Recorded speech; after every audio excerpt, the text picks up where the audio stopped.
You are listening to the Game Like Training podcast, where we talk about golf practice, golf learning, golf psychology, the PGA Tour, college golf, and all things golf.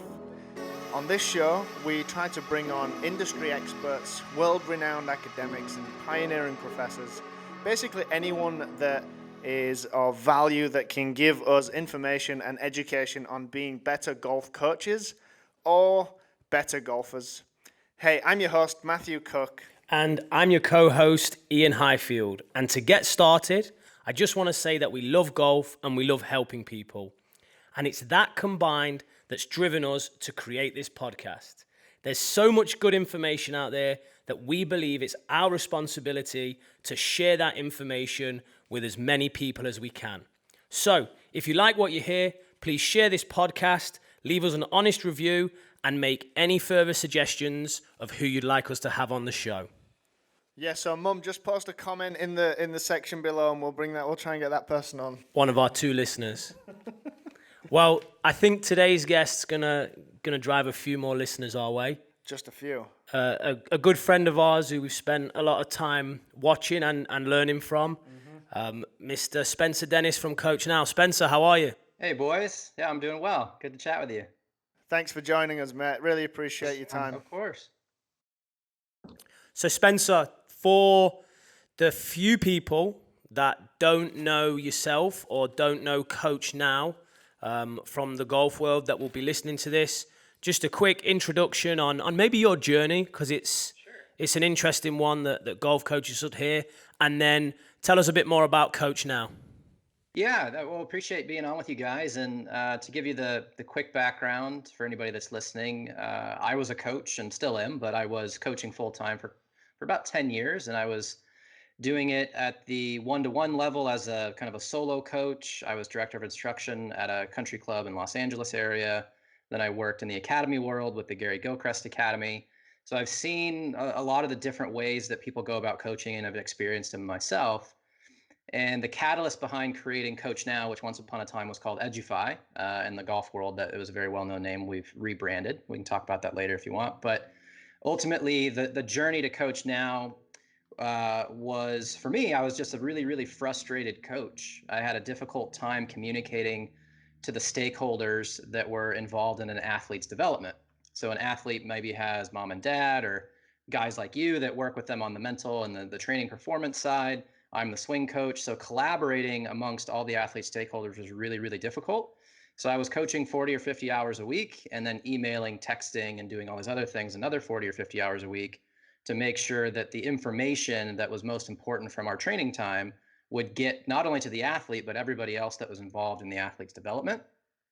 And it was absolutely brutal, because if you come to a 2-hour session with me, you're going to leave with 15, 16, 17 emails that now I've got to CC everybody. And it just, everything gets lost. The athlete gets stuck, and you play this game, this awful game of telephone, where really nobody knows what the other person is doing, and everybody suffers, but ultimately the athlete suffers. So I was highly, highly frustrated, even coming from what I pictured to be like this perfect training bubble at the academy level. And now I see academies all over the world, and I get to see that just, everybody has difficulty communicating. But we've been at this for about 6 years now. And I, again, was incredibly frustrated and was about to quit coaching, but I had two really intelligent friends that said, hey, if we can solve this problem for you, then we can likely solve it for a whole bunch of people. And flash forward to where we are now, we're in 60 different sports, 140 plus countries. People that are using the platform would be guys like yourselves. It might be, a soccer coach on the weekends, or it might be an Olympic team. So it covers the gamut of people that see value in building this better bridge, this better relationship, and tracking progress more effectively. So that's the short of it. But we can get into the nitty gritty too, if you want. Yeah, I mean, I've used the platform. Matthew's used the platform. The academies I've been part of have used the platform. Lots of coaches that I know use it. And for the people listening to this, if you are a golf coach or any coach and you don't have CoachNow, go to the website and check it out, because what it really creates is one of the most important things in coaching, which is transparency. Because, and now this is leading into a question, Spencer. I've worked with multiple golf coaches in the UK and in the USA, and there's kind of a divide on this. There are coaches that say, let the coach coach and the parent be a parent. And then there are coaches that bring the parents in as part of the journey and try and empower them. Now, I'm in the latter side of things because I know I can give my best lesson ever, and then if the parent picks the child up and as much as looks at them funny while they're in the car, it can undo all of the work that I've just done in that session. So I think that CoachNow creates this transparency where everyone, and it's not just parent and coach, it can be anyone in the party, can form this team and this synergy where they're all using the same language and all moving towards one goal. Would you'd agree with that? You want to build on that a little bit? Of course, yeah, and it's funny. I was just out at a really, really big academy with hundreds of coaches recently, and this topic came up many times because not only are we talking about golf at that level, we're talking about soccer and lacrosse and football and all these different sports. And just quickly touch on, for those that are listening, to give a little more clarity on what CoachNow is, right? Just very briefly, it's a mobile platform that allows you to communicate in a very kind of distraction-free way. You can use all sorts of different media types, and it keeps everybody in sync. So from a coaching perspective, you can capture video and all this stuff and organize it in what we call a training space or in a team where you can communicate more effectively. So I just wanted to share that really quickly so that it's less abstract for people listening. But when it comes to the parenting side, I'm definitely on your end of it. What we've seen over the last 5 or 6 years is coaches that are nervous about bringing the parents into the fold because they've had negative experience previously, have a lot of positive experiences moving forward. And for one big reason, that word you chose, which is transparency.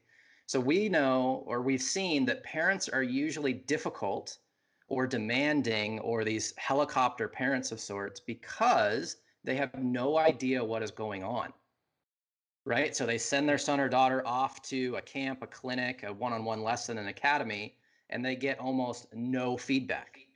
For a big financial investment as well. Right. So they have a difficult time understanding their ROI, right? If it's a lot of money, but even if it's 50 bucks, right? You deserve some sort of understanding of what's going on. And if you leave it to your kid, in this case, it's like, well, hey, what'd you do at camp today? It's like, well, I had a piece of pizza, or I ran around a lot, or the food sucked. Like, it could be any of these things, but very rarely is it ever about what they were learning. And so the parents go nuts, they fly off the handle, and then the coaches have these negative interactions. But what we've seen, and what I encourage this academy to really, really think about, was transparency can solve a lot of this, right? So when we talk to kids at these academies that have been using it for a while, the kids will say, finally, I know what to do. And secondly, my parents aren't all over me all the time. And coaches no longer have to do reporting because the parents can follow along almost in real time. So when there's an issue, everyone is talking around the same piece of information rather than an interpretation of what that information might be, leading to strife and, anger and frustration, right? You mentioned something in that, Spencer, that I'm always going to bring it back to learning, coming from a motor learning perspective, as I always do. And I think for me, a really important and critical thing in the learning process that I've found with now CoachNow does for somebody is that when when an athlete's on their own, it requires, in order to learn, it requires them to think.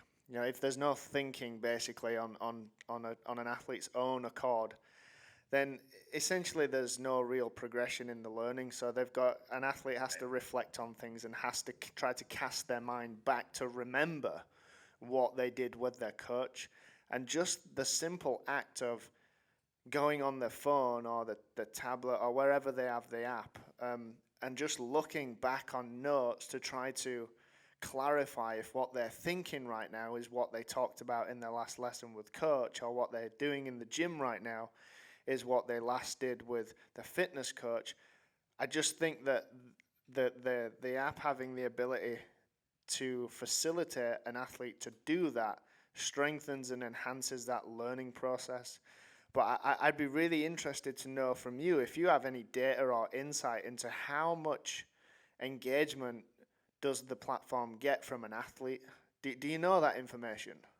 Well, we do in a way, but I think before we hit on that, I think it's important to kind of recognize what you just said as well. And this is something that was one of the catalysts for building the platform, was this very basic understanding that we forget more than we remember. Right? So statistically, according to the Ebbinghaus forgetting curve, and if you as a coach don't know what that is, go look it up. I think it's really important for you to understand that this is a thing, is that statistically you forget 40% of what you learn immediately upon leaving that learning environment. And over a week, it's going to escalate to somewhere in the 90s if you're not reflecting and reviewing. Right? So how am I going to reflect and review if I have nothing to reflect and review on? Right? So capturing this content, whether it be in the session or immediately thereafter, so that you can review it over time, is super, super important, so that you can maintain this level of retention. Right? So that I think if you look at the idea of this 10,000 hours to become a master, we always think that's ridiculous. And the reason we think that is because everybody well, it is, yes, and everybody practices in this sloppy manner, right? It's like we're all okay with forgetting things. We're all okay with spending hundreds of dollars for a golf lesson and leaving with very little. And then as a coach, we wonder why they come back and we're still working on the same thing over and over and over again, right? So to go back to what you were saying initially, I think it's really, really important that the athletes out there that might be listening to this, or the coaches that listen to this, it's to encourage the 3 steps of learning, right? It's you're going to plan what you're going to do, you're going to do it, and then you're going to reflect on what you did. And most athletes only do the middle part, which is do something. They don't have a plan. Then they go and they do something, and then they just don't even think about it afterwards, right? So I think if you look at the best athletes in the world, they usually do, or the ones that are trending, they usually do the planning and the doing. But like the world-class athletes do the review part. Like every world-class organization we see has review as a huge part of their development. Yeah, for sure. I just saw on Twitter a picture of a nice leather journal on a private NetJets flight, and it was Rory McIlroy saying, reflecting on the season. So maybe you should reach out to Rory, because that leather journal's a bit dated. He probably needs a CoachNow download. Yeah, I think he does. Yeah, because that leather journal, as fun as it is not indexable. You can't search through it. If he loses that, potentially he loses 5 years of information. I mean, I have no idea how much is in there. Right. So my co-founder, Andy, was like a big journaler, and he'd take all these golf lessons, and then he had it in his pocket, and the journal went through the washing machine. No more journal, right? No more memories. For me, I took tons of golf lessons growing up, soccer and all these other sports, and I have nothing to reflect on it. Yeah. So I think a really important part of all of this, to your point, Matt, is how can we get the athletes to be more engaged in their own development? How can we get them to take more accountability? And we look at this ratio as a company, and we're going to get better at measuring this and exposing these statistics to the end user, which is the coaches, right? We're going to be adding some dashboards and analytics around this. But I look at it as this directive versus calibrated feedback, right? So someone comes to me. Initially, they have no idea what's going on other than they have a problem, right? They want to get better. And this is any sport. It doesn't matter what sport it is. So they're going to come to you and they're going to go, I have these problems. And then you're going to be the one that helps them create a plan. But mostly it's your plan. It's your blueprint through all the years of experience that you have. So you're directing them down this path and they're following along. Now, the longer that side of the equation is directive, the slower that athlete is going to be to get better. So we want to flip that to where you're just calibrating their efforts because they understand the blueprint, they've taken ownership of the blueprint, and now you're just calibrating them like a rocket of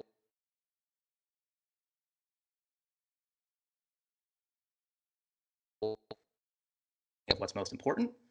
But far too often, we hold the hands of the athletes way too long because the athlete doesn't have a place that is independent of their time with the coach, a la a training space with CoachNow, right? Where all their notes, all the coach's notes, the parents' feedback, everything's in one place so they can reflect on it, add to it. And the coach is more so, hey, going, oh, that's a good point, but maybe try this, or the swing looked this, let's try this. And any good coach that has an athlete putting stuff into the system, eventually the athlete's not only going to put a video of their swing or their technique, but they're going to say, it felt this way, the result was this way, I'd like to improve it in this way. And then the coach has a very easy template to just go, yes, I agree, no, this, change, whatever, rather than always having to tease the information out of the athlete, right? I think that's a big problem with video analysis tools. It's like, oh, send a video and I'll just analyze it. Right. You're almost trying to flip that model on its head. 100%. 100%. Right. You're trying to get the calibrative feedback to be, 80% of it versus the directive feedback, right? So the athlete is directing their own journey. And the sooner you can do that, not only will the athlete get better, but you as a coach can take on another client. You can take on another athlete because you're still getting paid, but you're not holding the hand as much, right? So they still see value in the relationship, but they don't need you as much. And that's the whole goal. That's the whole goal of being a coach, is to almost coach yourself out of a job. Yes. It's from that perspective. Yeah, and if you can do that, you're going to maintain the financial side of that relationship because they're going to keep getting better. And you're there just to tweak them along the way. But if you got to stand on the range with them every day and give them a pep talk before every tournament, I mean, they're gonna leave you at some point because they don't really have ownership of what they're doing. And I think as well, to bring it all the way back round, Matthew said he wanted to be clear on learning, and one of your parts of the learning process is reflection. So CoachNow isn't just encouraging reflection when the player looks at it. When the player decides, okay, I'm going to reflect, and he's got this electronic journal or training space to look at. It can also encourage reflection when they come and see me and I'm the mental coach, but I've looked in the space and I say, oh, I saw you had a good lesson. How's that takeaway coming along? How have you been working on takeaway? Or then they have a session with me and they go home, and rather than their parents say, what did you do today? They say, how was your pre-shot routine? I saw the video, the almost live video of you on number 6.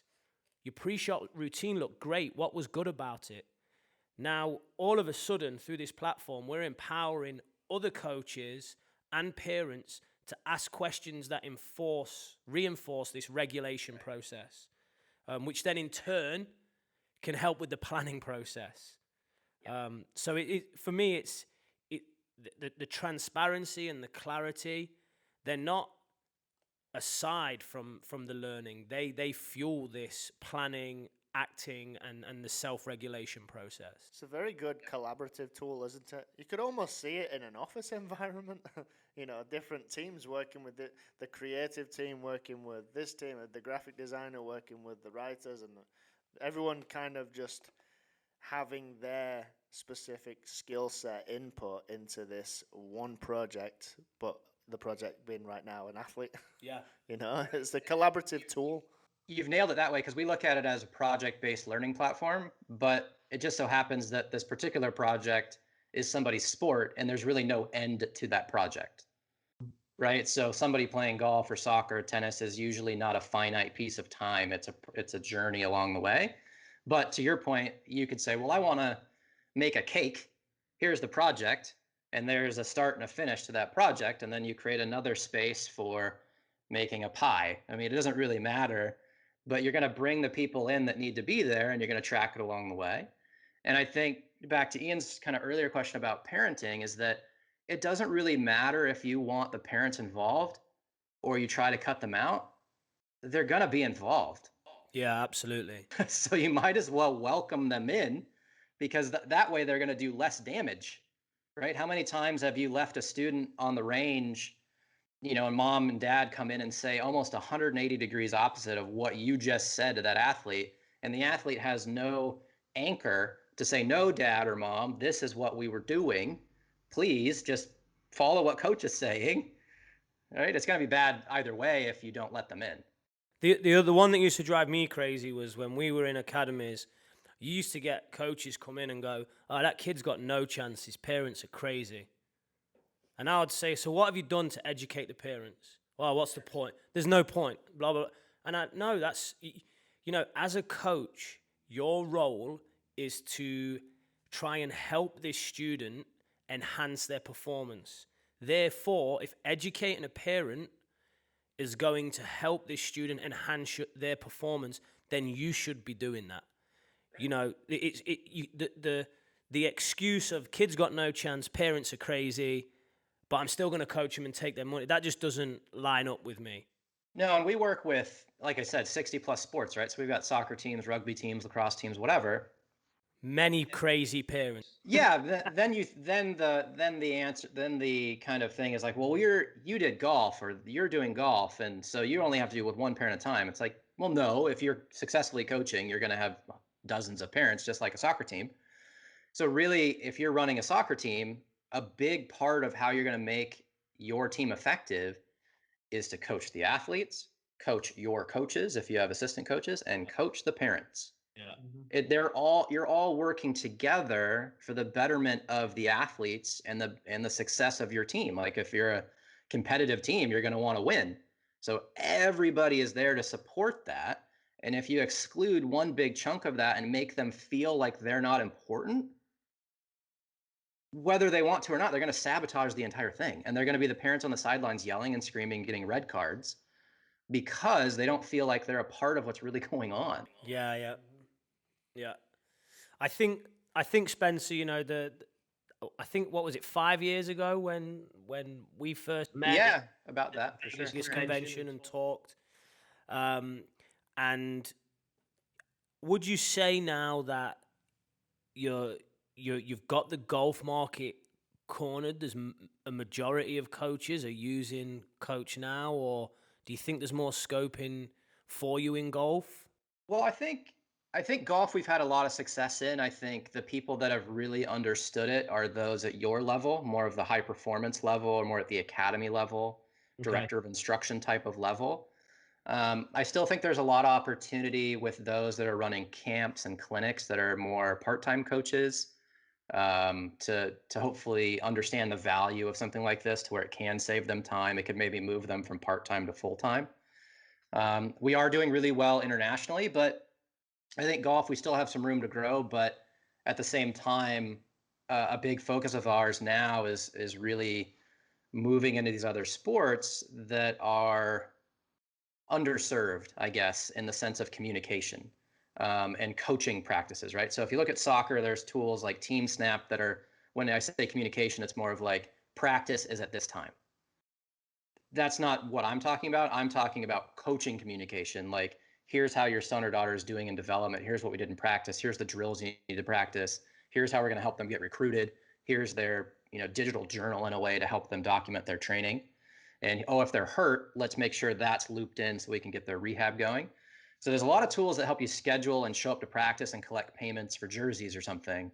But all of these markets that we've seen have very little to do when it comes to the training communication side of things. So Spencer, for example, over the last 3 years, I've got crazy into the NFL. So I am a high school kid, and the previous tendency has been, okay, like if you go, I know Lamar, was it Lamar Jackson, I think, plays for Baltimore at quarterback. He made his debut at the weekend. So my friend sent me his highlight reel that was on YouTube. And it was insane. So what you've got these high school kids doing great stuff on the football field and uploading it on YouTube and sending it to coaches.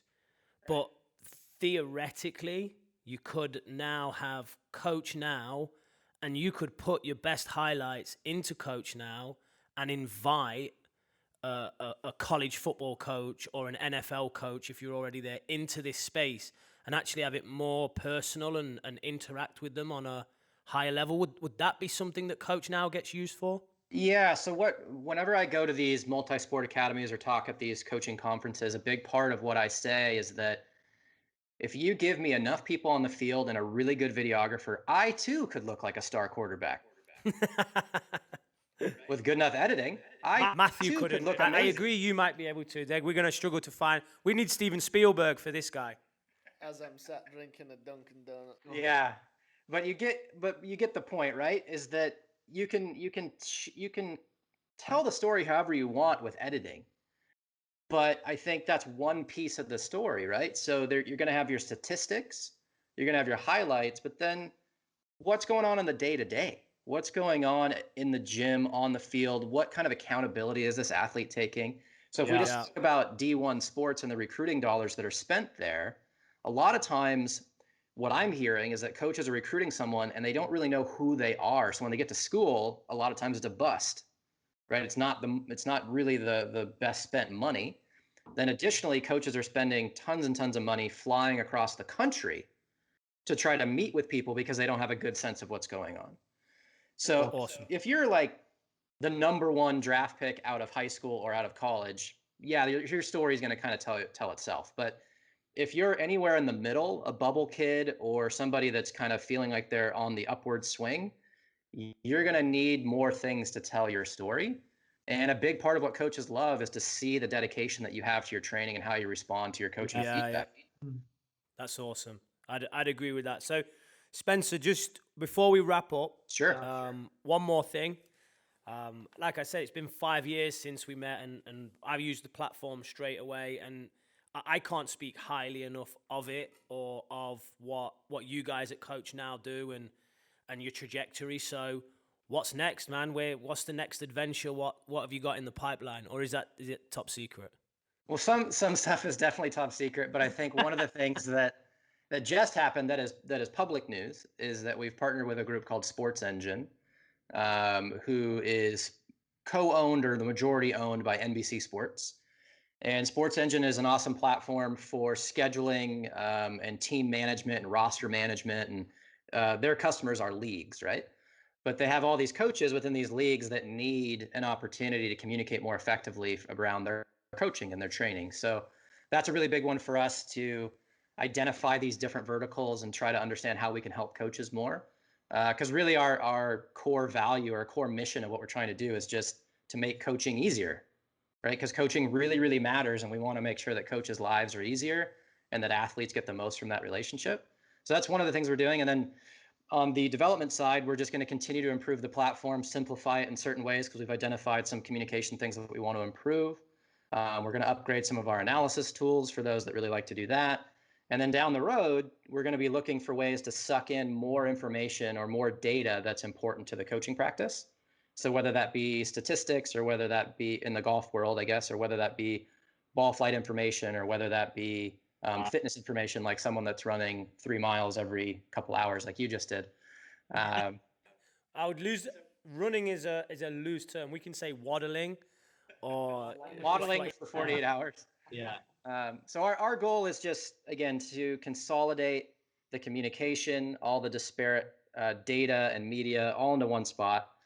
And so everything we can do to do that, we're going to do it. And if we can streamline a coach's efforts, save them 5 to 10 to 20 hours a week in some case, then that's what we're going to do. Awesome, man. Well, I'm so happy that it's gone this way for you guys.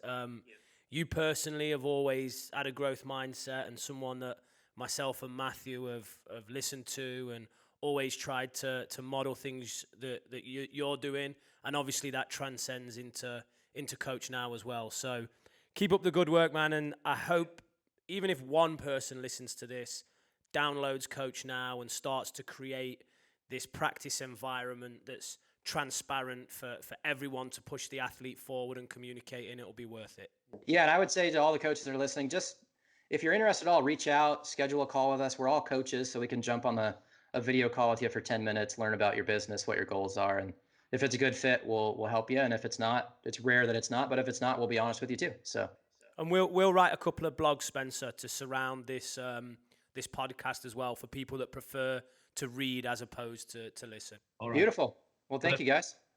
Cool. Well, this was pretty sweet. I'm excited about this. To keep up to date with us, you can go to our website and subscribe to our mailing list at gltgolf.com. You can see this episode and all the other episodes at gltgolf.com/podcast radio. We have both season 1 and season 2 there. You can catch us on all the social media channels: Facebook, Twitter, Instagram, not Snapchat, still not there. Twitter Too is old at for GLT that. Golf, Facebook at Game Like Training Golf, or Instagram, which is at GL Training Golf everything we do in some way, shape, or form gets put out on them platforms. So go and check that out. But for now, that's it. Thanks for joining us. Thank you. Thanks, Spencer. Thank you, guys. Take it easy. Cheers, buddy.